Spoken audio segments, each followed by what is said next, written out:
Good morning, everybody. Tony Mello Properties team. Hope you're doing well. 508 369 9755. In the past, I've done videos explaining what we can do for buyer clients, what buyers can do above and beyond the actual list price. As everyone pretty much at this point knows, it's a seller's market.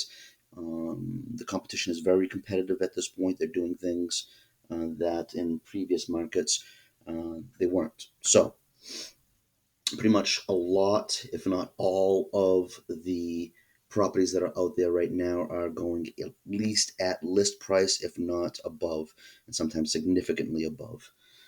So I've had a bunch of clients at this point offer 20, 30, 40, 50 thousand dollars above list price and still not get their offers accepted. So that forces us to start thinking outside of the box. What can we do to, in addition to those elevated offer offers, um, to be able to get the sellers to sign the offer, accept the offer. What I've highlighted here on the screen, you should be able to see this. I've already done a video on it, more or less. If anyone wants me to send them this and then call after the fact so that we can go one by one and kind of discuss that, I can do that. This video is only as good as 5 minutes, so I have to kind of limit what I'm saying and how I'm saying it. So there's a video on that.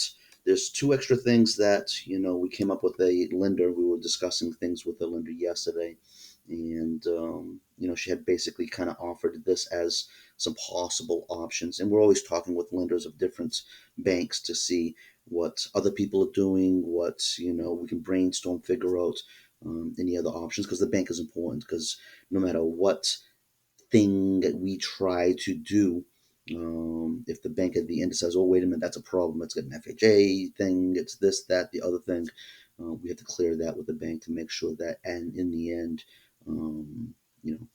it'll work. So, all right. So two things. And I should be able to get this in the video.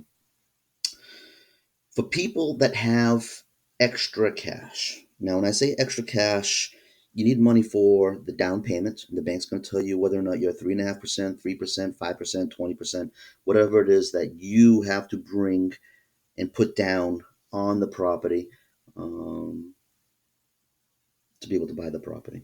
So, above and beyond the down payment, above and beyond the closing costs. All right, and closing costs and down payment are all things that the lender should help you with, at least estimate roughly what the closing costs are. So it gives you a ballpark as far as what kind of cash you absolutely need. Anything above that, if you have it, is now what we're talking about here. All right, so number one, offering to cover some of the seller's closing costs. All right. In the past, we used to ask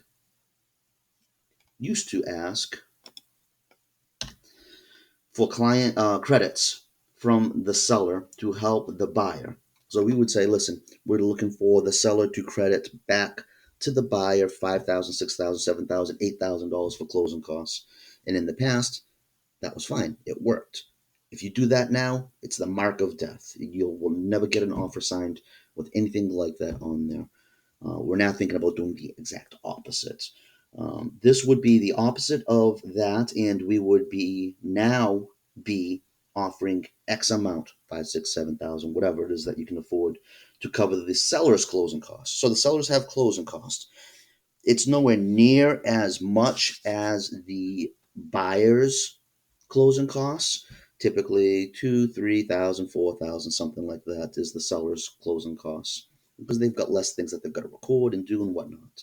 But if you put $1,000 into that, put $2,000 into that, it sweetens the pot for them. And that is what we need to do these days to get things done. We need to sweeten the pot for the seller. So the seller's going to look at the price of the house, what you're offering, where does it meet with anybody else, and then they're going to look at the terms. This is what we're talking about here is the terms of the offer in addition to an over list price. Again, people will say, "Oh my God, real estate agents are doing this, that, and the other thing." We're not doing anything. We hate this market.